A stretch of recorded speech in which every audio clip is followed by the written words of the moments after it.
Hello student, finally आपके लिए e commerce की सेकंड चैप्टर की वीडियो में लेकर आ चुका हूँ। तो देखो, सेकंड चैप्टर जो आपका है प्लानिंग ऑनलाइन बिजनेस, कि हम ऑनलाइन बिजनेस की कैसे प्लानिंग करते हैं, वही चीज़ इसमें आपको पढ़नी है। ये पूरी वीडियो हिंदी मीडियम वालों के लिए है। तो देखो, सबसे पहले इसका सिलेबस क्या है वो आप प्लीज़ ध्यान से देख लीजिए। सबसे पहले आपको nature and dynamics of internet, यानी आपको इंटरनेट के बारे में पता होना चाहिए। फिर इलेक्ट्रॉनिक्स बिजनेस मॉडल, यानी कि ई कॉमर्स जो इलेक्ट्रॉनिक बिजनेस है, ऑनलाइन बिजनेस है, वो कैसे होता है।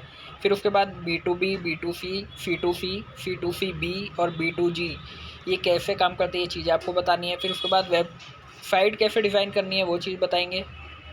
फिर उसके बाद ऑनलाइन बिजनेस करने के लिए क्या क्या चीज़ रिक्वायरमेंट है वो चीज़ बताएंगे आपको।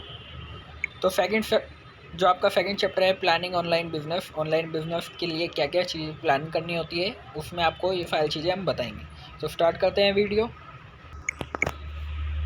ये बड़ी अच्छी बात कही आप। अगर स्टूडेंट शोर शराबा हो, यानी मेरी वॉइस क्लियर ना हो, तो उसके लिए पहले से मैं आपको बता दूं, ये वीडियो मैं आपके लिए बना रहा हूं, तो आपको बस अपने टॉपिक्स पे ध्यान देना है, आपको अपनी पढ़ाई पे ध्यान देना है। इधर उधर की आवाज़ आती रहे तो कोई बात नहीं। तो सबसे पहले इंटरनेट के बारे में हमें पढ़ना है।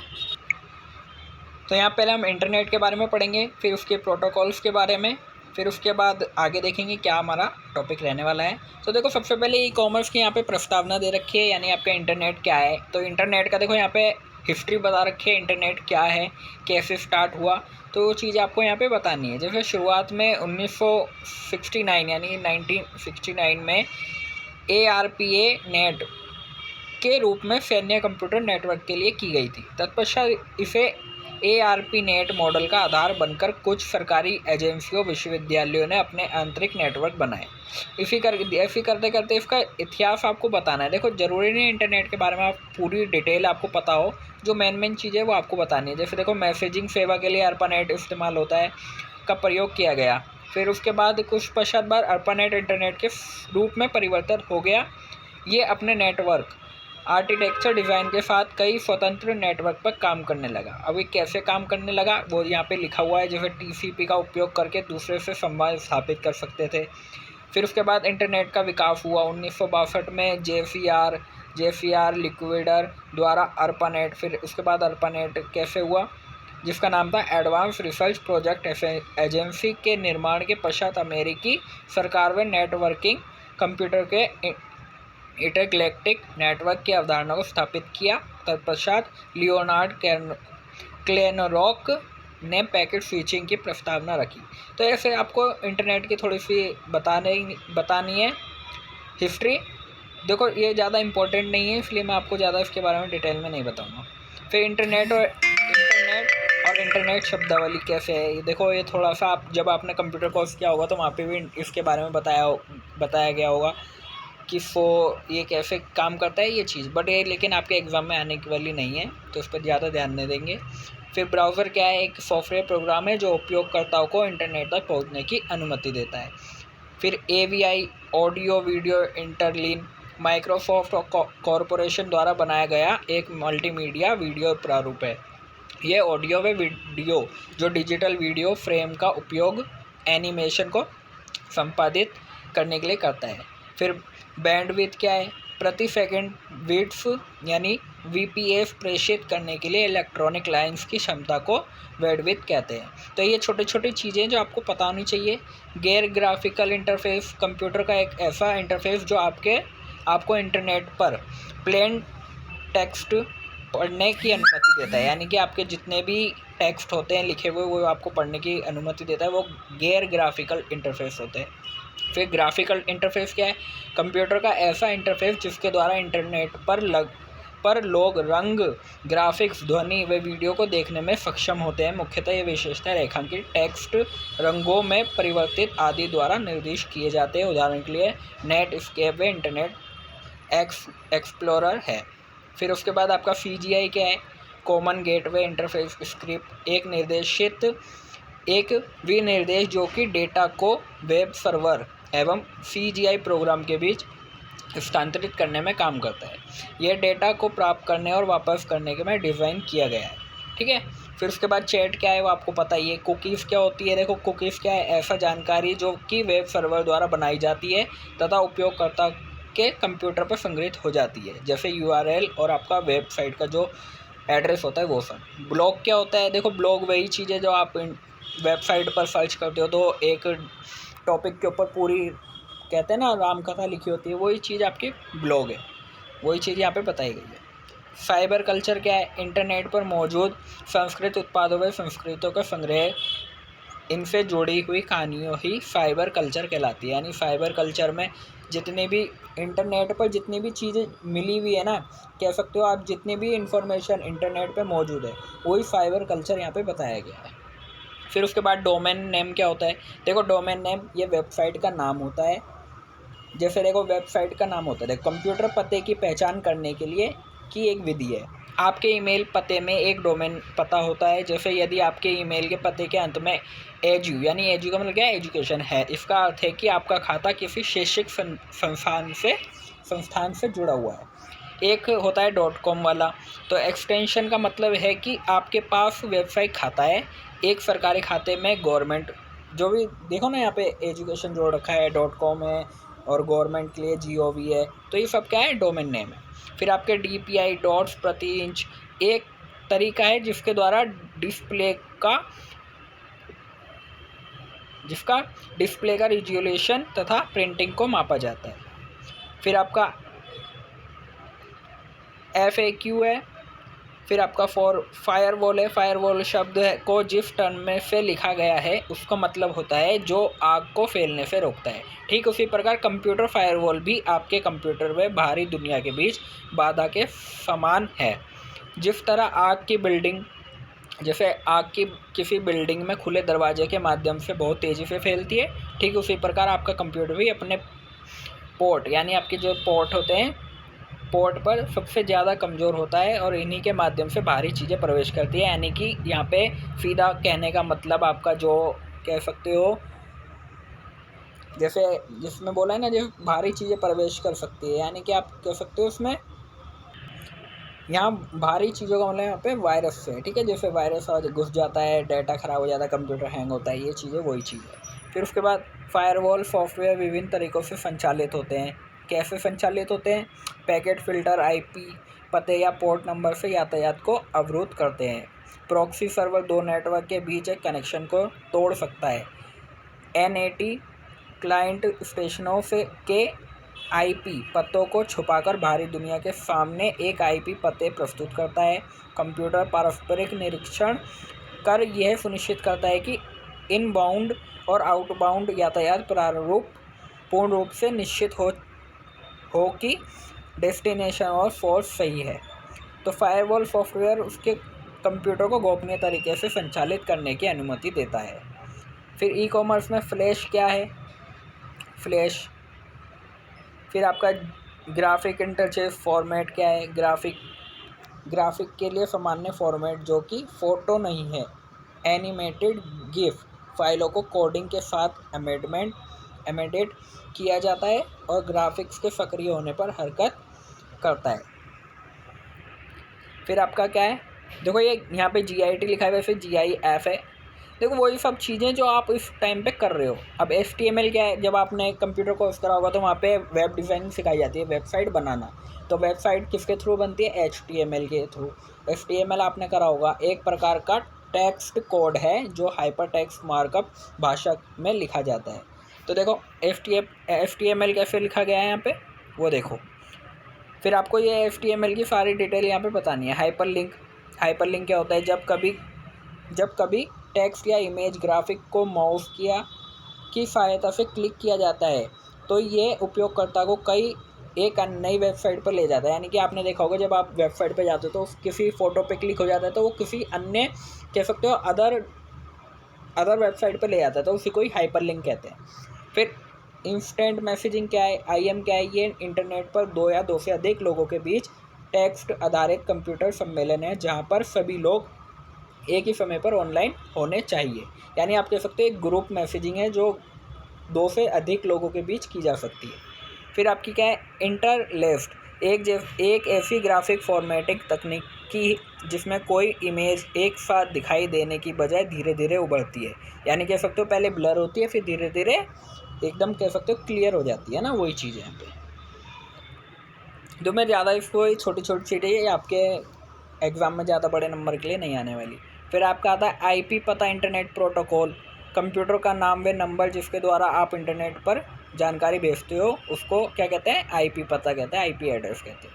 जावा क्या है, जावा भी एक कह सकते हो एक लैंग्वेज है, जैसे आपने सुना होगा सी प्लस प्लस, पाइथन, वैसी जावा भी है। जावा स्क्रिप्ट भी है यहाँ पे। ये एक नेटस्केप द्वारा विकसित की गई एक लेब स्टिंग भाषा है। ये एक स्वतंत्र भाषा है जिसे कोई भी उपयोग कर सकता है तथा अपना सकता है। उदाहरण के लिए जावा स्क्रिप्ट फोर्स में कई स्क्रिप्ट हैं जिन्हें लोग अपने उद्देश्यों के लिए अनुकूलित कर सकते हैं।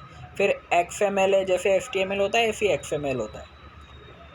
देखो यहाँ पे एग्जांपल के लिए दे रखा है, पहले HTML खुला, फिर ब्रैकेट में फ़ॉन्ट साइज़। ये चीज़ अगर आपने कंप्यूटर करते समय सीखी होगी तो आपको पता होगा।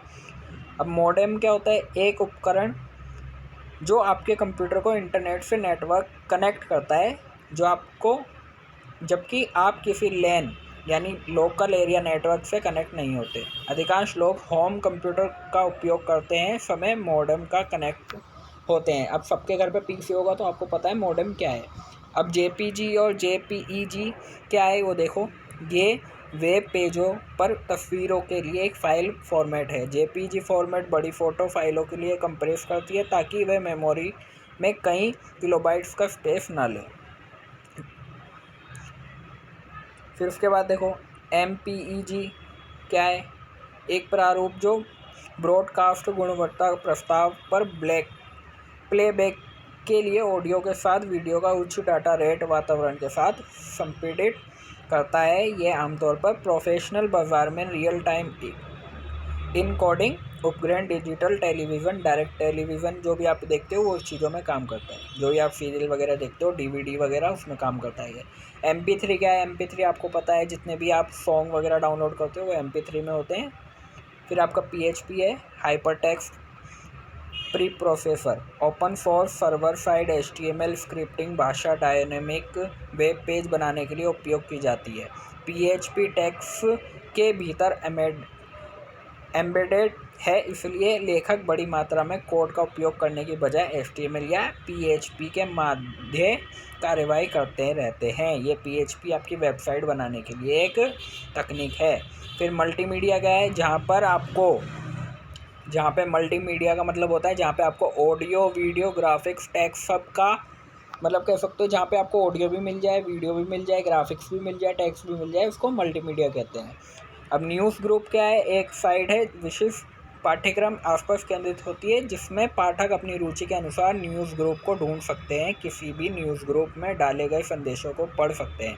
यानी जितनी भी आपको पता है, जितनी भी तब आप सर्च करते हो कोई न्यूज़, जैसे आपने कह सकते हो आपने स्पोर्ट्स से रिलेटेड कुछ करा तो वहाँ पे स्पोर्ट्स से रिलेटेड जितने भी न्यूज़ होंगे ना उसके ग्रुप आ जाएंगे। फिर उसके बाद होता है पोर्टल। ये एक वेबसाइट गेटवे है जो कि कई प्रकार की सेवाएं प्रदान की जाती है, जैसे कि वेब सर्चिंग क्षमता, समाचार, मुफ्त ईमेल, सामूहिक चर्चा, ऑनलाइन खरीदारी। तो पोर्टल होते हैं, जैसे हमारा DuFall का ही पोर्टल है, वहाँ पे आप जाके अपनी जितने भी नोटिफिकेशन है, क्या आप कह सकते हो, आपने जितने भी आप चीज़ें डाउनलोड करना चाहते हो, स्टडी मटेरियल, वो देखो बहुत सारी चीज़ें, वो सब क्या है, पोर्टल। एक ही जगह पे बहुत सारी चीज़ें आपको मिल रही है, उसे पोर्टल कहते हैं। फिर RSS रिच साइट समरी, यह विभिन्न साइटों के मध्य पाठ्यक्रम को साझा करने के लिए XML का प्रारूप है। इसमें एक वेबसाइट दूसरी वेबसाइट को अपनी सामग्री प्रकाशित करने की अनुमति देती है। फिर सर्च इंजन क्या है, देखो google.com, yahoo.com, ये इत्यादि ऐसे सर्च इंजन हैं जो कि उपयोगकर्ता को इंटरनेट पर विभिन्न प्रकार की जानकारियों को खोजने में मदद करते हैं। देखो किसी भी नाम के आगे .com लग जाए, देखो सर्च इंजन में क्या है, गूगल एक सर्च इंजन है, आप वहाँ पे सर्च करोगे तो आपको हर तरीके की डिटेल्स मिल जाएगी। याहू भी है, फिर आपका बिंगो भी है, फिर आपका डक जो भी है, ये सब क्या है, सर्च इंजन है। फिर सॉफ्टवेयर के URL, शॉकवेव है। URL क्या होता है वो आपको पता ही है, ये एक वेबसाइट का पूरा एड्रेस होता है। URL जिसे कॉपी करके आप जब पेस्ट करेंगे कहीं पे तो आपको उसकी साइट के डायरेक्टली आपको साइट पर ला दिया जाएगा URL के थ्रू। वायरस क्या होता है, ये एक प्रकार का कंप्यूटर प्रोग्राम है जो कि आमतौर पर मौजूदा प्रोग्राम में छिपा होता है, यानी आपको ना पता होता है कि ये वायरस कहाँ है, जब आप कोई एप्लीकेशन डाउनलोड करते हो तो ये उसी के अंदर छुपा होता है और आपके मोबाइल में, पीसी में आकर ट्रांसफ़र हो जाता है और आपके मोबाइल सिस्टम को हैंग करना स्टार्ट कर देता है। तो आपको वायरस पता ही है क्या होता है। World wide web, www dot, जो भी आप www डॉट लगाते हैं ना, वही चीज़ वर्ल्ड वाइड वेब कहलाती है। यहाँ पे आपका जितना भी दुनिया भर का जितना भी सूचना होती है सब यहाँ पे संग्रहित होती है। फिर इंटरनेट क्या है, देखो इंटरनेट क्या है आपको पता है। होस्ट कंप्यूटर क्या है, एक कंप्यूटर जिसका उपयोग इंटरनेट पर डाटा को स्थानांतरित करने के लिए किया जाता है। वेब होस्टिंग क्या है, ये एक ऐसी प्रक्रिया है जिसमें प्रोग्रामर द्वारा बनाए गए वेब पेजों को इंटरनेट पर उपलब्ध कराया जाता है। आईपी, इंटरनेट का जो प्रोटोकॉल है उसका क्या एड्रेस है, ये चीज़ें। एचटीएमएल क्या है, ऊपर बताया था अभी मैंने। हाइपरटेक्स्ट क्या है। इंटरनेट क्या है, इंटरनेट वह एजेंसी है जिसे इंटरनेट पर नाम और होस्ट पंजीकृत को नियंत्रित उसका रखरखाव करता है। यानी एक एजेंसी है, जो भी आप वेबसाइट बनाते हो उसका नाम रखते हो, फिर यहाँ पे वर्ल्ड वाइड वेब क्या है, जहाँ पे सारी सूचनाएं एकत्रित होती है। डीएनएस, डोमेन नेम क्या है, वेबसाइट का नाम होता है। ये देखो, ये जो मैंने ऊपर पढ़ा है वो सब वही चीज़ है। फिर इंटरनेट कनेक्शन के प्रकार क्या है, डायल अप कनेक्शन है, डिजिट कनेक्शन है, डीएसएल कनेक्शन है, केबल मॉडेम कनेक्शन है और आपका वी सेट है। तो ये चीज़ें क्या है आगे देख लेते हैं। इंटरनेट का उपयोग, देखो ये छोटी चीज़ थी, ज़्यादा इसमें मार्क्स के लिए नहीं आएगा। अब ये मेन है कि इंटरनेट का उपयोग क्या है। इंटरनेट के माध्यम से आप देखो पेमेंट करते हो, पेमेंट रिसीव करते हो, वित्तीय लेन देन है, ठीक है। शिक्षा में भी है, आप जो भी इंटरनेट पे आप देखते हो, स्टडी मटेरियल भी आपको इंटरनेट पे मिल जाएगा। आपको ऑनलाइन क्लासेस भी मिल जाएगी, जैसे आप ये यूट्यूब पे देख रहे हो, ये इंटरनेट के थ्रू ही तो देख रहे हो। आप इससे आराम से बातचीत कर सकते हो इंटरनेट के थ्रू। अनुसंधान, इंटरनेट का अगला उपयोग अनुसंधान से जुड़ा है। पहले अनुसंधान के कार्य की सेकंडों किताबों संदर्भ से जुटाना तथा इन्हें खरीद या ढूंढकर पढ़ना बहुत ही कठिनाई भरा काम था। जब से इंटरनेट जीवन आया है, सब कुछ हासिल करने के बाद एक क्लिक ही दूरी है। मतलब आप कह सकते हो कुछ ही सेकंड में आप जो ढूंढना चाहते हो आपको मिल जाता है। रियल टाइम अपडेट है, यानी आपको कुछ ही सेकंड में नई नई अपडेट मिल जाती है। जैसे आप टीवी खोलोगे तो आपको न्यूज़ पे, जब आप टीवी खोलोगे जब आपको पता चलेगा, बट लेकिन यहाँ पे मैं आपको नोटिफिकेशन आती रहती कि आज ये हो गया, अब ये हो गया। तो देखो इंटरनेट ऑन रहेगा तो आपको अपडेट टू अपडेट सारी इन्फॉर्मेशन मिलती रहेगी। ऑनलाइन बुकिंग, आप एरोप्लेन की टिकट, मूवी टिकट वगैरह जो भी है आप ऑनलाइन बुक कर सकते हो। मनोरंजन, entertainment, round to hell, Elvish भाई की video, vlogging, food vlogging, Taarak Mehta Ka Chashma, ये सब क्या एंटरटेनमेंट है, आप ऑनलाइन देख सकते हो। रोज़गार में मदद है, लोग अमेज़ोन पे अपना प्रोडक्ट सेल कर रहे हैं, वेबसाइट पे प्रोडक्ट सेल कर रहे हैं। देखो ब्लॉगिंग, आप अगर आप किसी चीज़ में अच्छा, आपको स्पोर्ट्स की अच्छी नॉलेज है तो आप स्पोर्ट्स के बारे में वेबसाइट पर ब्लॉगिंग करोगे, उसके बारे में बताओगे। ख़रीदारी कर सकते हो, अमेज़ोन पे सामान खरीदते हैं। फिर आपका आता है इंटरनेट प्रोटोकॉल क्या है। इंटरनेट प्रोटोकॉल क्या है वो देखो। इलेक्ट्रॉनिक मेल प्रोटोकॉल, जिसके माध्यम से आप मेल को सेंड करते हो। देखो ईमेल प्रोटोकॉल में 3 प्रोटोकॉल होते हैं। एक होता है SMTP, simple mail transfer protocol.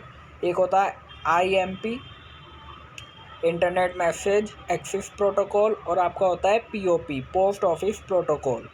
Mail भेजने के लिए फाइल ट्रांसफ़र प्रोटोकॉल क्या है, फाइल ट्रांसफ़र प्रोटोकॉल या एफटीपी एक कंप्यूटर से दूसरे कंप्यूटर में फाइल स्थानांतरण करने का माध्यम है, ठीक है।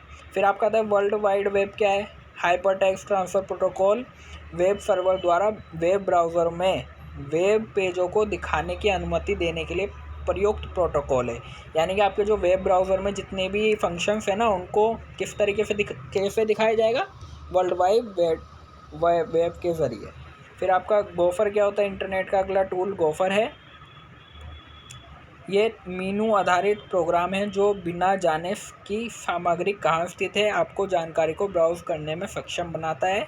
यानी आप सर्च करते हो, आपको चुटकियों में बता देता है कि कहाँ पे इसकी इंफॉर्मेशन डाउनलोडेड है। न्यूज़ एंड न्यूज़ नेट क्या है, यहाँ पे आप देख सकते हैं। देखो वीडियो ज़्यादा बड़ी हो जाएगी इसलिए मैं आपको ज़्यादा डीपली नहीं बताऊँगा। फिर आता है इंटरनेट एवं सुरक्षा। इंटरनेट सुरक्षा क्या है, इसमें है सुरक्षा में आने वाली समस्याएं। छोटे व्यवसाय कंप्यूटरों में प्रभावित करने वाली बहुत सी सुरक्षा समस्याएं होती हैं, जैसे कि वायरस, कंप्यूटर तो देखो इंटरनेट में ज़्यादा कुछ नहीं है, संरक्षण का बुनियादी उपाय है। ई कॉमर्स ग्राहकों को सुरक्षित करता है, सुरक्षा नीतियों व प्रक्रियाएं इनमें, इंटरनेट सुरक्षा के साथ सहयोग है। इंटरनेट, इंट्रानेट और आपका एक्स्ट्रानेट क्या है इसको देख लेते हैं थोड़ा। अब देखो इंट्रानेट क्या है। इंट्रानेट एक ऐसा कंप्यूटर नेटवर्क सिस्टम है जिसमें एक विशिष्ट संगठनात्मक प्रणाली होती है जो कि इंटरनेट तकनीकी का उपयोग कर एक दूसरे के साथ सूचना, कंप्यूटिंग सेवाओं व परिचालन प्रणाली साझा करती है। ये शब्द को मूल रूप से विशिष्ट संगठन के नेटवर्क को संचालित करता है। आप इसे एक निजी नेटवर्क भी कह सकते हैं। इसमें आपका लैन वैन जो लोकल एरिया नेटवर्क वगैरह होते हैं वो चीज़ें इसमें शामिल होती है। फिर एक्स्ट्रानेट क्या है। एक्स्ट्रानेट शब्द इंट्रानेट से जुड़ा हुआ है। ये एक प्रकार का कंप्यूटर नेटवर्क है जो बाहरी उपयोगकर्ताओं को मूल रूप से B2B उद्देश्यों के लिए उपयोग किया जाता है, यानी जो बिज़नेस टू बिज़नेस लोग होते हैं ना, वो लोग इसका इस्तेमाल करते हैं। फिर एक्स्ट्रानेट जो है इंटरनेट का अगला चरण है। इंट्रानेट की तरह इसके भी सीमित उपयोगकर्ता हैं, परंतु इंटरनेट की तुलना में अधिक खुला वातावरण प्रदान करता है। जब इंटरनेट का उपयोग किसी संगठन के आंतरिक वातावरण तक ही सीमित रहता है तो इसे केवल इंट्रानेट कहा जाता है, परंतु जब किसी संगठन के हितधारकों की तरह ग्राहक और अन्य बाहरी लोग भी इस प्रणाली में जुड़ जाते हैं तो इसको एक्स्ट्रानेट कहते हैं। देखो मैंने इंटरनेट इसलिए नहीं बताया, इंटरनेट की इंटरनेट के ऊपर ही बात चल रही थी, तो इंटरनेट आपको पता है। अब इसके मुख्य अंतर क्या है वो आप यहाँ से स्क्रीनशॉट ले सकते हो, मैं इसको नहीं बताने का, आप प्लीज़ इसे खुद पढ़ें। फिर HTML का परिचय मैंने ऊपर बताया है। HTML जो होता है वेबसाइट क्रिएट करने के लिए होता है, ये उसका फॉर्मेट है। इसी के थ्रू सारा HTML वेबसाइट क्रिएट करता है। फिर HTML के टैग के प्रकार क्या हैं वो आप देखो। HTML ये HTML के दस्तावेज को परिभाषित करता है। हेड क्या होता है, ये HTML दस्तावेज के बारे में जानकारी देता है। फिर टाइटल क्या होता है, ये दस्तावेज के शीर्षक को परिभाषित करता है। बॉडी क्या है, इसमें मुख्य अंश को परिभाषित करता है। और HL क्या है, ये HTML की हेडिंग को परिभाषित करता है। ऐसे ही यहाँ पे हर चीज़ के बारे में बताया गया है, आप वहाँ पे फिर नोट कर सकते हो। ये देखो एक एग्जांपल है HTML का, एक कोई वेबसाइट यहाँ पे बनाई गई है। अगर आप ऐसी वेबसाइट बनाना चाहते हो जैसे यहाँ पे दी गई है, आप इसको अपने कंप्यूटर या लैपटॉप में बना सकते हो। फिर सारांश में कुछ नहीं है, अभी वीडियो लंबी चलेगी तो बने रहना साथ में। तो यहाँ पे देखो क्वेश्चन दे रखे हैं, अब इसका स्क्रीनशॉट ले लेना। अब आता है भैया ई कॉमर्स। ई कॉमर्स क्या है, देखो ई कॉमर्स के जो वो थे प्रकार वो भी आपको पढ़ना है, B2B, B2C, C2C। ये सेकंड चैप्टर के ही सारे टॉपिक्स है। एक वीडियो में आपको पूरा सेकंड चैप्टर क्लियर करा दूंगा मैं। तो ई कॉमर्स क्या है, देखो ई कॉमर्स क्या है वो आप सबको पता है। इलेक्ट्रॉनिक जो भी आप कह सकते हो, ऑनलाइन बिजनेस क्या इलेक्ट्रॉनिक, वही सब यहाँ पे है। इससे ज़्यादा समझाने की ज़रूरत नहीं है, आप 12th में ही पढ़ चुके हो ई कॉमर्स क्या होता है। ई कॉमर्स की परिभाषा यहाँ पे दी गई है। जैसे ई कॉमर्स शब्द आधुनिक व्यापार पद्धति के रूप में परिभाषित किया जा सकता है। संगठनों, व्यापारियों और उपभोक्ताओं की आवश्यकताओं को संबोधित करता है, जबकि माल और सेवा को गुणवत्ता में सुधार और इंटरनेट का उपयोग करके सेवा वितरित की गति में वृद्धि करता है। यानी आप कह सकते हो ऑनलाइन कार्य को ही ई कॉमर्स कहा जाता है, जहाँ पे आप सामान को खरीद भी सकते हो और बेच भी सकते हो और घर बैठे सारी प्रोडक्ट से रिलेटेड डिटेल्स भी पढ़ सकते हो। ई कॉमर्स का इतिहास पढ़ने की ज़रूरत नहीं है। ई कॉमर्स का महत्व पढ़ना बहुत ज़रूरी है। प्रत्यक्ष विपणन है, बिक्री और सेवाएं हैं, ऑनलाइन बैंकिंग और बिलिंग है, जानकारी का स्रोत वितरण है और मूल्य श्रृंखला व्यापार और कॉरपोरेट खरीद है। यानी आप कह सकते हो कि आप डायरेक्टली आप सामान को खरीद सकते हो, बेच सकते हो और सेवाओं का लाभ उठा सकते हो, घर बैठे प्रोडक्ट को मंगा सकते हो। ऑनलाइन बैंकिंग यानी कि आप घर बैठे अपने बैंक के थ्रू इनको पेमेंट कर सकते हो और ऑनलाइन ही आपको उसका बिल भी मिल जाता है। ये चीज़ यहाँ पे बताई गई है। जानकारी का स्रोत वितरण यानी कि जो भी प्रोडक्ट की डिटेल है वो भी आप ऑनलाइन देख सकते हो। मूल्य का श्रृंखला व्यापार यानी कि जो ऑनलाइन प्रोडक्ट की जो MRP दी गई है उसको भी आप और दूसरे प्रोडक्ट से कंपेयर कर सकते हो। यहाँ पे ये 4 पॉइंट महत्व हैं, चारों महत्व है मैंने आपको नॉर्मली शॉर्टली बता दिया है। आप 4th सेमेस्टर में आ चुके हो। अब बड़ा करके यानी कह सकते हैं आप इसको लेंथरी खुद भी लिख सकते हो, बस आपको हेडिंग समझ आनी चाहिए। हेडिंग मैंने आपको बता दी है।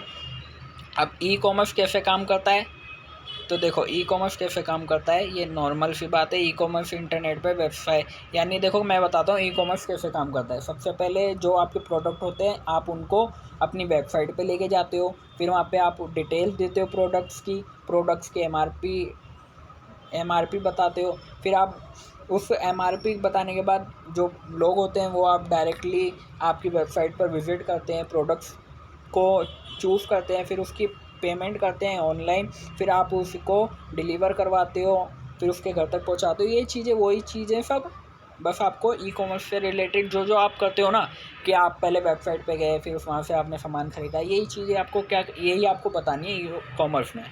फिर ई कॉमर्स लागू करने में मुद्दे क्या हैं, लागत है, मूल्य, सुरक्षा, मौजूदा सिस्टम का लाभ उठाना और अंतर लागत। अब देखो लागत, जो ई कॉमर्स है ना, इसमें सबसे बड़ी बात पता है क्या है, मुद्दे यही है कि जो उसका मूल्य है, सबसे पहले यहाँ लागत दी गई है, इसमें जो है ना पैसा ज़्यादा लगाना पड़ता है। देखो आपको बहुत सारा, आपको क्वांटिटी भी ज़्यादा रखनी पड़ेगी क्योंकि एक बार में बहुत लोग आ सकते हैं, है ना।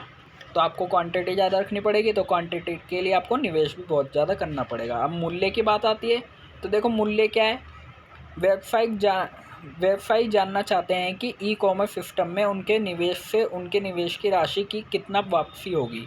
तो व्यापार प्रक्रिया, स्वचालन और लागत में कमी जैसे व्यावसायिक उद्देश्यों को पूरा किया जाना चाहिए। इन लक्ष्यों तक पहुंचने के लिए उपयोग की जाने वाली प्रणालियों को व्यापार की ज़रूरत होने के पर बदलने के लिए पर्याप्त लचीला होना चाहिए। सुरक्षा, इंटरनेट पे भैया देखो हैक भी हो जाते हैं, हैकर्स बैठे रहते हैं, वो आपको नुकसान पहुंचा सकते हैं। मौजूदा सिस्टम का लाभ उठाना, अभी जो व्यापारी वगैरह हैं वो अभी अच्छे से जो सिस्टम है उसका इस्तेमाल नहीं कर पाते, तो उनको परेशानी होती है।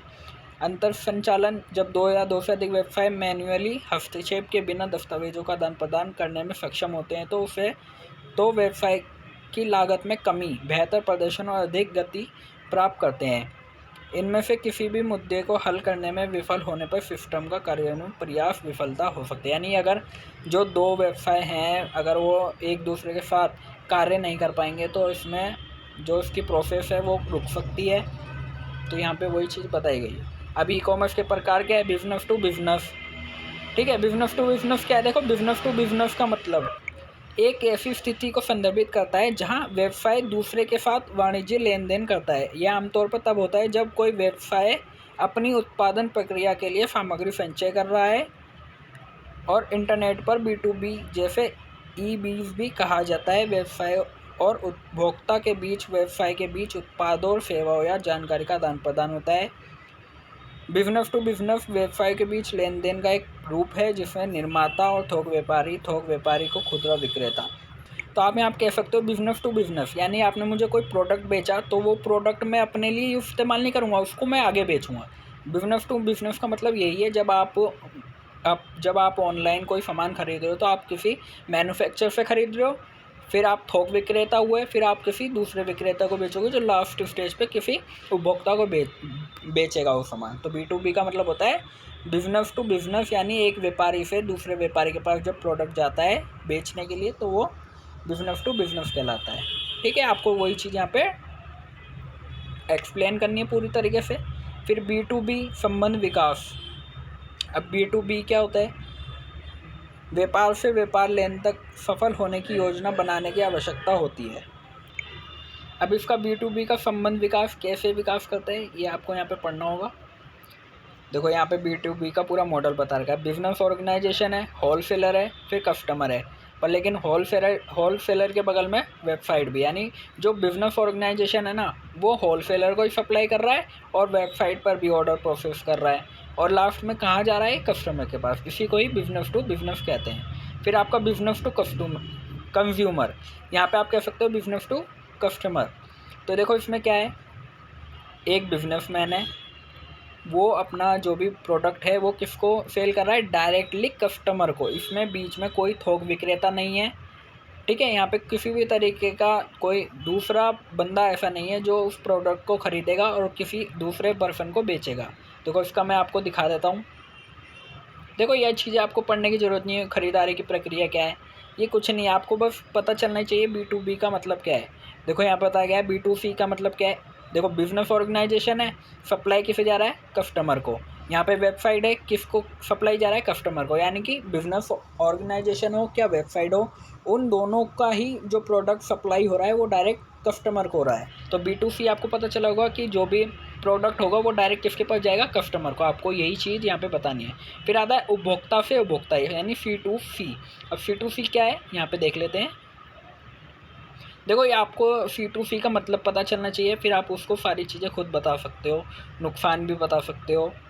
देखो ये आप इसका स्क्रीनशॉट ले लेना, फ़ायदे और उसके नुकसान। तो देखो C2C क्या है, यहाँ पे वेबसाइट है, यहाँ पे कस्टमर है, दूसरा भी कस्टमर है। यानी जो वेबसाइट है want to sell product, customer ने वेबसाइट पर प्रोडक्ट सेल करा, दूसरे वाले ने प्रोडक्ट को बाय करा, ठीक है। फिर रिसीव मनी हुई, फिर रिसीव प्रोडक्ट हुआ। यानी इससे रिसीव भी मनी और कह सकते हो, ये प्रोडक्ट जो है ना कस्टमरों के बीच ही घूम रहा है, तो इसको C2C कहेंगे यहाँ पे, कि यहाँ पे प्रोडक्ट वो सेल कर रहा है, दूसरी तरफ दूसरा कस्टमर उसको परचेज कर रहा है।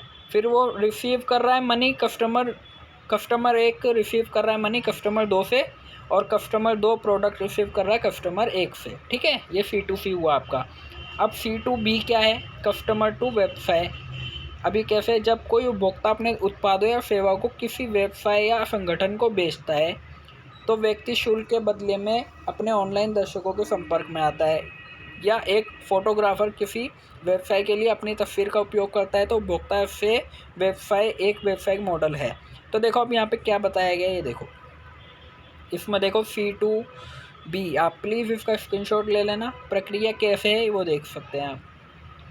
अब मैं आपको बता दूं क्या सिस्टम है इसका, इसको हम इसके ज़रिए समझेंगे। तो देखो वेबसाइट है, प्रोसेस ऑर्डर है, बिजनेस ऑर्गेनाइजेशन है, दूसरा कस्टमर है। तो अब ज़रूरी नहीं है कि प्रोडक्ट ही खरीद रहा है। जो बिजनेस ऑर्गेनाइजेशन है वो ये भी हो सकता है, जो कस्टमर है वो जो कस्टमर है आपका वो एक फ़ोटोग्राफ़र है, तो वो अलग अलग तरीके की फ़ोटो लेता है। तो बिज़नेस ऑर्गेनाइजेशन को उस फ़ोटो की ज़रूरत है। अब वो बिना परमिशन के तो वो फ़ोटो नहीं ले पाएगा, तो वो फ़ोटो को क्या कर रहा है, वो कस्टमर से ख़रीद रहा है फ़ोटो को। तो ये हुआ C2B, यानी क्योंकि कस्टमर से वो फ़ोटो ले रहा है, पर वो किस मकसद से ले रहा है, अपने प्रोडक्ट को सेल करने के लिए। उस प्रोडक्ट पे वो उस फ़ोटो को चिपकाएगा, क्या वेबसाइट पर प्रिंट कराएगा, तो कहीं ना कहीं कस्टमर की फ़ोटो का इस्तेमाल कर रहा है अपने प्रोडक्ट को बेचने के लिए। तो उस जो कस्टमर के लिए प्रोडक्ट हुआ और बिजनेस ऑर्गेनाइजेशन के लिए प्रोडक्ट हुआ। तो ऐसी कोई चीज़ जिसको आप बिजनेसमैन को देते हो और उसके बदले में कुछ चीज़ लेते हो, तो वो आपका होता है B2C। फिर आपका आता है C2B। C2B क्या है, अब वो देख लेते हैं।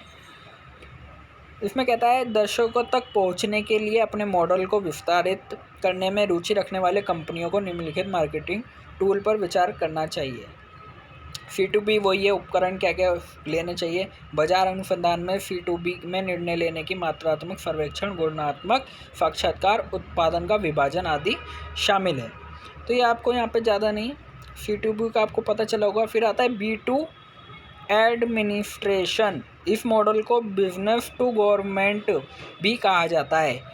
ई कॉमर्स के इस हिस्से में कंपनियों और सार्वजनिक प्रशासन के बीच ऑनलाइन किए गए सभी लेन देन शामिल है।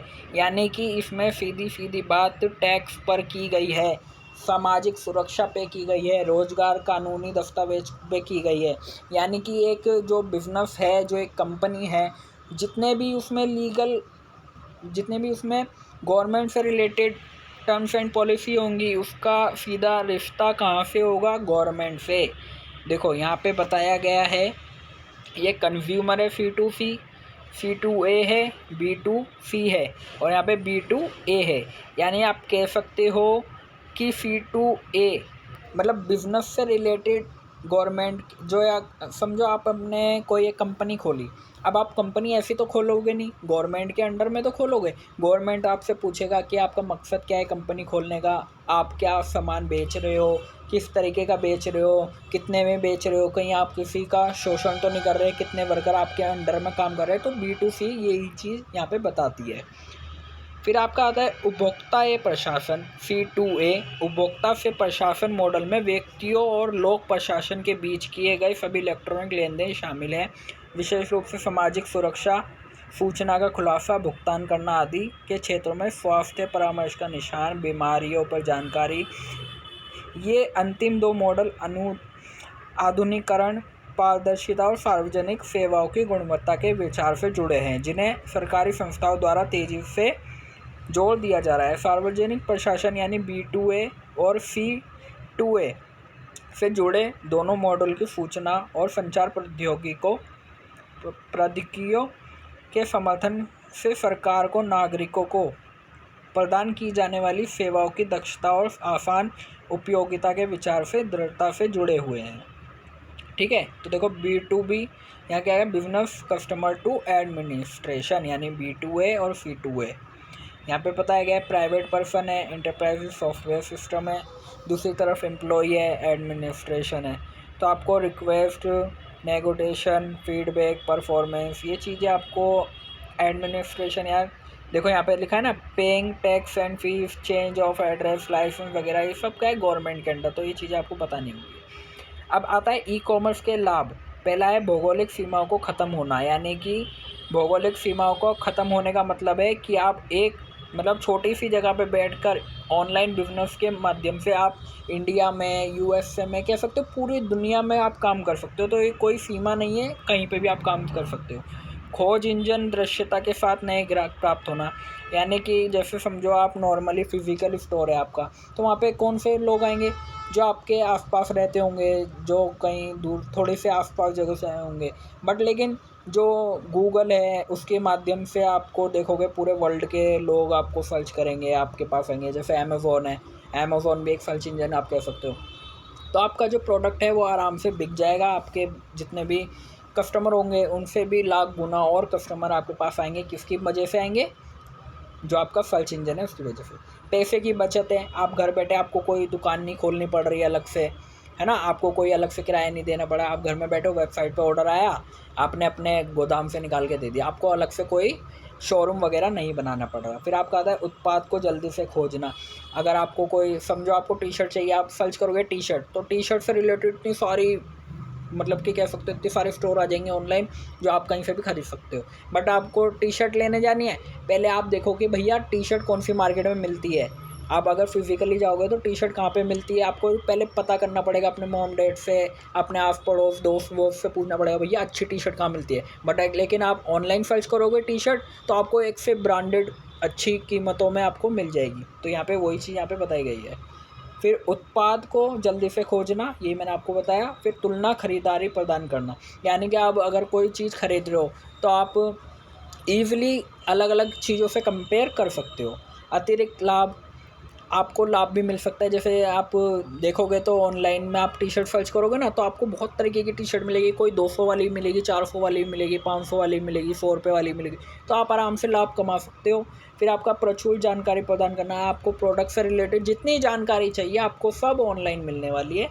तो ये सब इसके क्या थे, इसके ई-कॉमर्स के लाभ थे जो मैंने आपको एक्सप्लेन करे। अगर आपको ये स्क्रीनशॉट चाहिए तो आप ये भी देख सकते हो। वैसे मैंने जो आपको अब समझाया है, अगर आपको समझ गए होंगे तो आपको इन चीज़ों को पढ़ने की ज़रूरत नहीं है। अभी तक चैनल को सब्सक्राइब नहीं है तो प्लीज़ सब्सक्राइब कर लेना, क्योंकि देखो आपके लिए एक एक आधे घंटे की वीडियो बन रही है ये, तो आपके लिए कहीं ना कहीं मेरे अब देखो यार, स्टूडेंट कहते हैं सर अब जल्दी जल्दी वीडियो बनाओ, तो मैं कैसे बनाऊँ वीडियो जल्दी जल्दी, है ना। तो भाई टाइम लगता है इन चीज़ों के लिए। हाँ, बट आपका एग्ज़ाम से पहले मैं सारा चैप्टर क्लियर करा दूँगा, उसकी टेंशन नहीं है। ई-कॉमर्स के नुकसान क्या है वो देख लीजिए। ई-कॉमर्स के नुकसान है, उत्पादों का कोई सत्यापन नहीं है, अविश्वसनीय नेटवर्क है, तकनीकी समस्या है, सुरक्षा है, भरोसे की कमी है। सबसे पहले तो देखो कभी कभी ऐसा होता है आप प्रोडक्ट मंगाते हो, तो मैं क्या कह रहा था, देखो भरोसे की कमी है। जब आप प्रोडक्ट मंगाते हो तो कभी कभी ऐसा होता है फ़ोटो में कुछ दिखता है और जब आप मंगा लेते हो जब कुछ और निकलता है। तो ये क्या है, भरोसे की कमी है।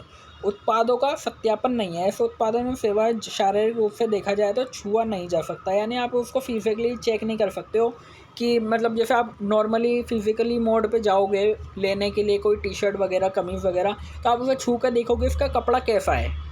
बट लेकिन जब आप ऑनलाइन उस चीज़ को ख़रीदोगे तो आपको पता ही नहीं चलेगा कपड़ा किस तरीके का है, जो डिटेल दी है आपको वही चीज़ माननी पड़ेगी। तो वो आप उस पर भरोसा नहीं कर सकते, है ना, अविश्वसनीय नेटवर्क है। अब ऐसा भी होता है कुछ साइट ऐसी भी होती हैं कि भैया आप पेमेंट कर देते हो पर लेकिन आपका जो प्रोडक्ट है वो आता ही नहीं है। तो ये चीज़ें अविश्वसनीय नेटवर्क है। तकनीकी समस्या है, कभी कभी ऐसा होता है कि जो कह सकते हो आउट ऑफ सोर्स हो जाता है कि आप सर्च कर रहे हो कुछ आ ही नहीं रहा है। बहुत नॉर्म कह सकते हो कि आपने कुछ किसी प्रोडक्ट से रिलेटेड इन्फॉर्मेशन निकालने के लिए आपने सर्च करा, उससे रिलेटेड कोई वो ही नहीं मिली, इन्फॉर्मेशन नहीं मिली। तो ये तकनीकी समस्या है। सुरक्षा की बात आती है, अगर आप पेमेंट वगैरह करते हो क्रेडिट कार्ड से तो उसकी चोरी भी हो जाती है कभी कभी। क्रेडिट कार्ड की आपने जानकारी चोरी करने के बारे में सुना होगा कि क्रेडिट कार्ड का नंबर ले लिया, ये ले लिया। तो ये चीज़ें क्या है, ये सुरक्षा की भी कमी है। तो आपको इन चीज़ों पर ध्यान देना होगा। फिर ई कॉमर्स का आयाम क्या है वो देख लेते हैं थोड़ा यहाँ पे। वैसे आपका ये आएगा नहीं, जो मैंने आपको बताया वही चीज़ें हैं। वेबसाइट उपयोगिता, सूचना गुणवत्ता है, विश्वसनीयता है, जवाबदेही है, आश्वासन और व्यक्तिकरण है। ये चीज़ मैं आप बता चुका हूँ। आगे देख लेते हैं। फिर आता है ई कॉमर्स का प्रदर्शन। बिक्री के लिए प्रमुख प्रदर्शन संकेतक, विपणन के लिए प्रमुख प्रदर्शन संकेतक, ग्राहक सेवाएं, विनिर्माण है, परियोजना प्रबंध है। तो देखो अगर ये आप अपनी एक्सप्लेनेशन के साथ लिखोगे ना, आपको बहुत अच्छे नंबर मिलेंगे। बुक के अकॉर्डिंग आप अगर रट्टाफिकेशन कर रहे हो तो आपको कुछ नहीं मिलने वाला पेपर में। अभी आपने देखा होगा थर्ड सेमेस्टर का एग्ज़ाम आया, रिजल्ट आया होगा, तो इनकम टैक्स में बहुत लोग फेल हैं। आई होप रीचेकिंग के लिए डालना, आपको पता चलेगा क्या हुआ है उसमें क्या नहीं। अब इसका सारांश हो गया है। अब चलते हैं दूसरी तरफ। प्लीज़ वीडियो देखते रहना, बहुत लंबी है। क्वेश्चन वगैरह के स्क्रीनशॉट ले लेना आप। अब देखते हैं ऑनलाइन व्यवसाय योजना। देखो मेन यहीं से आपका स्टार्ट होता है, ऑनलाइन व्यवसाय योजना। इसके आगे आपका ये चैप्टर ख़त्म हो जाएगा सेकंड, फिर आपकी हो जाएगी बल्ले बल्ले। फिर चलेंगे थर्ड सेमेस्टर आपके थर्ड चैप्टर की ओर। तो देखो पहले ई कॉमर्स क्या है ये आपको पता चल गया, मैं ऊपर बता चुका हूँ। ऑनलाइन व्यवसाय क्या है, ई कॉमर्स की तरह ही आपका ऑनलाइन व्यवसाय है। ऑनलाइन व्यवसाय जिसे ई व्यवसाय भी कहा जाता है, जो इलेक्ट्रॉनिक माध्यम से होता है। ऑनलाइन व्यवसाय के प्रकार क्या है, पहला वेबसाइट है, ऑनलाइन दुकान है या बाजार है, ब्लॉग है, सोशल मीडिया अकाउंट है। अब देखो मैं आपको यहीं पे डिस्कस कर देता हूँ इसको। पहला है ऑनलाइन व्यवसाय क्या है। देखो वेबसाइट आपने सुना होगा, वेबसाइट वगैरह आपने देखी होंगी बहुत सारी। एक एक प्रोडक्ट की सेपरेट वेबसाइट होती है, तो आप वहाँ पे जाते हो तो वेबसाइट पे प्रोडक्ट दिख रहे होते हैं, वहीं पे आप क्लिक करोगे तो फिर कार्ट के लिए आ जाता है, ऐड टू कार्ट वगैरह। बुक वगैरह आपको देखा होगा, शिवदास की बुक वेबसाइट पे मिलती है। तो ये सब क्या हुआ, वेबसाइट पे काम करना हुआ ऑनलाइन का। फिर ऑनलाइन दुकानें यानी आपका जो कह सकते हो अमेज़ॉन, फ्लिपकार्ट, ये क्या है, ये क्या है, ये सब आपकी ऑनलाइन दुकानें हैं जहाँ पे आपको सारे प्रोडक्ट मिल जाते हैं। फिर होता है ब्लॉगिंग। जब आप किसी प्रोडक्ट के बारे में सर्च करते हो तो वहाँ पे प्रोडक्ट से रिलेटेड पूरी जानकारी आ जाती है, मतलब कब शुरू हुआ, कितने का है, क्या है इसकी स्पेशलिस्ट, इसकी मतलब कह सकते हो इसमें क्या फ़ायदे हैं, नुकसान है, ये चीज़ क्या होती है, ब्लॉगिंग होती है। फिर वहीं पे आप ब्लॉग पढ़ते पढ़ते नीचे उस प्रोडक्ट का लिंक दे दिया होता है कि भाई इस पर क्लिक करो अगर आपको ख़रीदना है। तो वो भी आपके लिए क्या हुआ, एक ऑनलाइन व्यवसाय का प्रकार हुआ। फिर सोशल मीडिया, इंस्टाग्राम पे आप देखोगे तो कभी कभी उसमें ना सेल करने के लिए दिखाते हैं, वो टी शर्टें दिखाते हैं ना, अलग अलग टी शर्ट दिखाएंगे, पैंट दिखाएंगे फैशनेबल। तो वो कहते हैं अगर आपको ख़रीदनी है तो हमारे लिंक बायो में वहाँ से जाके ख़रीदो। तो ये सोशल मीडिया अकाउंट का एक सिलसिला हुआ। जैसे अब मैं वेबसाइट, अब आप मेरा चैनल देख रहे हो, मेरी वीडियो देख रहे हो, तो मैं लिंक में कहूँगा कि ये प्रोडक्ट अच्छा है, लिंक डिस्क्रिप्शन में, वहाँ से डाउनलोड कर लो। तो सोशल मीडिया अकाउंट के तरीके से ऑनलाइन बिजनेस किया ना। तो ये चार चीज़ें वही थी। आप ये चार हेडिंग याद करना, ऑनलाइन व्यवसाय के प्रकार हो जाएंगे आपके। देखो ये देखो अमेज़ॉन आया ना, यहाँ पे पहले आपको साइन इन करना होता है, ऑनलाइन मार्केट प्लेस बाजार है। तो यही चीज़ें आपको यहाँ पे बतानी है। आपको एक दो एग्जांपल भी आप दे दोगे ना तो आपके बहुत बढ़िया हो जाएंगे, अच्छे नंबर आएंगे आपके। आपको इसके सोशल मीडिया अकाउंट के बारे में, अब सोशल मीडिया में क्या चल रहा है, इंस्टाग्राम चल रहा है, फेसबुक चल रहा है, तो वही चीज़ें आपको यहाँ पे बतानी है। ठीक है, कैसे काम करता है देखो, ये आपको अच्छे से पता है कैसे काम करती हैं चीज़ें, तो आपको ज़्यादा समझाने की ज़रूरत नहीं। देखो फेसबुक के बारे में बताया, देखो इंस्टाग्राम अपडेट बुक है यार, ये तो इंस्टाग्राम के बारे में बता दिया, ट्विटर के बारे में बता दिया। बस इसमें क्या होता है, लिंक शेयर कर दें, उस लिंक पे जाके आप प्रोडक्ट पे पहुंच जाते हो, प्रोडक्ट पे फिर ऐड टू कार्ट कर लेते हो गया आपका ऑनलाइन बिजनेस। तो ऑनलाइन व्यवसाय के लिए आवश्यकताएं क्या है, अपने व्यवसाय के प्रकार को परिभाषित करना, क्या आप किस टाइप का व्यापार कर रहे हो, आपको ये चीज़ें आपको बतानी होगी। ठीक है। फिर अपने लक्ष्य को स्पष्ट करना कि आपका बिज़नेस का लक्ष्य क्या है। क्या तो आप कम कीमतों पर लोगों को प्रोडक्ट उपलब्ध कराना चाहते हो? क्या आपका मेन लक्ष्य ये है कि हम ज़्यादा, कह सकते हो, ज़्यादा प्रॉफिट कमाएँ? ये सब क्या होता है लक्ष्य। अपनी ताकत और कमज़ोरियों की जाँच करना। अपनी ताकत बतानी है कि भैया आपकी ताकत क्या है, कि भैया मैं कम समय में ज़्यादा प्रोडक्ट सेल कर सकता हूँ, क्या मैं ज़्यादा प्रोडक्ट प्रोवाइड करा सकता हूँ। आपकी कमज़ोरी क्या है कि हम ज़्यादा, भैया हमारी क्वांटिटी ज़्यादा है पर हमारी क्वालिटी कम है, तो हम क्वालिटी पे काम करेंगे। तो ये आपको, ये चीज़ें आपको पता होनी चाहिए, ये आपकी आवश्यकता है। फिर अपनी वेबसाइट की योजना बनाना कि आप ऑनलाइन काम कर रहे हो तो भैया वेबसाइट भी बना लूँ और वेबसाइट पे भी अपना काम स्टार्ट कर दूँ। व्यक्तिगत वेबसाइट, फ़ोटो शेयरिंग वेबसाइट, ये सारे वेबसाइट है जिसके तरीके से आप ऑनलाइन बिज़नेस कर सकते हो। ठीक है, ये आपको वेबसाइट बतानी है। एक डोमेन नाम चयन करना है, यानी समझो आपने कोई ऑनलाइन बिज़नेस कर रहे हो तो आप अपने ऑनलाइन बिज़नेस का कोई नाम ढूंढोगे, तो सबसे ये नहीं कि आपने अपनी मर्ज़ी से कुछ भी नाम रख लिया, तो उससे पहले आपको सर्च करना पड़ेगा कि ये नाम अवेलेबल है क्या नहीं वेबसाइट के लिए। तो डोमेन नाम आपको सर्च करना पड़ेगा, उसके बाद ही आपको सुनिश्चित करना होगा कि आप क्या नाम रखना चाहते हो। .com के साथ, .me के साथ, देखो कितने सारे पंजीकृत करना पड़ता है। फिर एक विश्वसनीय वेब होस्ट खोजें, ये चीज़ आपको पता नहीं होती है। अपने वेब पेज के डिज़ाइन की योजना बनाएं। फिर ऑनलाइन व्यवसाय करने की तकनीकी पहलू क्या है? वेब सर्वर है, आपका ब्राउज़र है, सर्वर सॉफ्टवेयर है, वेब ऑथरिंग टूल है। ये चीज़ आपको नहीं बताऊंगा, या ज़्यादा इंपॉर्टेंट नहीं है। डाटाबेस प्रणाली है, तो चीज़ें आपको पता नहीं होगी। ऑनलाइन व्यवसाय के क्रम क्या है? एक व्यवसाय की संरचना चुनें, फिर तय करें कि आपका व्यवसाय कहाँ है, फिर एक नाम चुनें, फिर एक डोमेन नाम प्राप्त करें, फिर आप अपने अपने व्यवसाय को प्रारूप को फाइल करें, अपने वित्त को सेट करें, यानी आपको फिर उसके बाद बिक्री करने के लिए लाइसेंसिंग आवश्यकता को समझें, आपको किस तरीके के डॉक्यूमेंट पूरे करने हैं, अपनी वेबसाइट सेट करें। ये आपको मेन हेडिंग याद कर लेनी है, बाकी तो आप बना लोगे। योजना, अब बिजनेस प्लान क्या है? बिजनेस प्लान एक उपयोगी और बहुमुखी उपकरण है। देखो, बिजनेस अगर आपको करना है ना, उससे पहले आपको प्लानिंग तो करनी पड़ेगी कि आपको क्या काम कैसे करना है, कब करना है, किसके लिए करना है और कैसे करना है। तो ये प्लानिंग है आपको बिजनेस करने के लिए। सबसे पहले आपको आपकी व्यवसाय योजना की आवश्यकताओं को समझना पड़ेगा कि आपको एक व्यवसाय करने के लिए क्या क्या चीज़ों की आवश्यकता है। फिर आपको अपने नियोजित व्यवसाय के विवरण को शामिल करना होगा कि एक व्यवसाय की योजना का सारांश आपको लिखना होगा, एक कंपनी का सारांश, उत्पाद सेवा आपको कैसे करनी है, आपको बाजार का विश्लेषण कैसे करना है, विपणन रणनीति कैसे बनानी है और उत्पादन कैसे करना है। फिर आपको वेबसाइट कैसे बनानी है, प्रबंध कैसे करना है, वित्तीय योजना, यानी आपको पैसा कहाँ से जुटाकर अपना काम स्टार्ट करना है, ये चीज़ें आपको करनी होगी। फिर आपको एक वकील के से परामर्श करें कि अगर आपको ऑनलाइन बिजनेस करना है तो आपको वकील से भी बातचीत करनी पड़ेगी, क्योंकि वो डॉक्यूमेंट आपको बताएगा कि ये चीज़ें डॉक्यूमेंट में पेटेंट्स बनाने होंगे, कॉपीराइट वगैरह होगा। फिर आपको ऑनलाइन व्यवसाय योजना का महत्व है कि ऑनलाइन व्यवसाय योजना का जो महत्व है ना, वो आपको बहुत इंपॉर्टेंट है कि आपको कैसे काम करना है। जब व्यवसाय के किसी भी रूप या यहाँ तक कि किसी भी प्रकार की गतिविधि करने की बात आती है, तो अगर हम सब कुछ चाहते हैं, जो इसके बारे में जानने का सबसे अच्छा तरीका है कि आप अपने लक्ष्य को कैसे प्राप्त करने जा रहे हैं। यहाँ तक कि पहली जगह में लक्ष्य निर्धारित करने की प्रक्रिया सही है, दिशा का एक कदम है। फिर आपको मार्केटिंग योजना बनानी है कि आपको अपना प्रोडक्ट कैसे सेल करना है, ठीक है ना। फिर विपणन योजना बनानी है, आपको कैसे बिजनेस करना है। फिर आपको अपने आदर्श ग्राहकों की पहचान करनी है, बाजार अनुसंधान का संचालन करना है, एक विपणन रणनीति तैयार करनी है कि आपको ब्रांड क्या रखना है, आपको किस तरीके का ब्रांड होना चाहिए। अपने प्रतियोगियों पर नज़र रखनी है, जो आपके कंपटीटर्स हैं, जो आपके साथ मतलब कि आपके जैसा ही कार्य कर रहे हैं, उनके साथ नज़र बनानी है, वो कहाँ गलती कर रहे हैं और हम कैसे फ़ायदा उठाएं, ये चीज़ें आपको देखनी होंगी। फिर ऑनलाइन व्यवसाय के लाभ क्या है? जो मैंने ऊपर बताए थे, ई कॉमर्स के जो लाभ बताए थे, वही आपके ऑनलाइन व्यवसाय में भी कहलाए जाएंगे। देखो यहाँ लिखे, मैं ऊपर बता चुका हूँ, इसलिए मैं इनको दोबारा नहीं रिपीट करूँगा।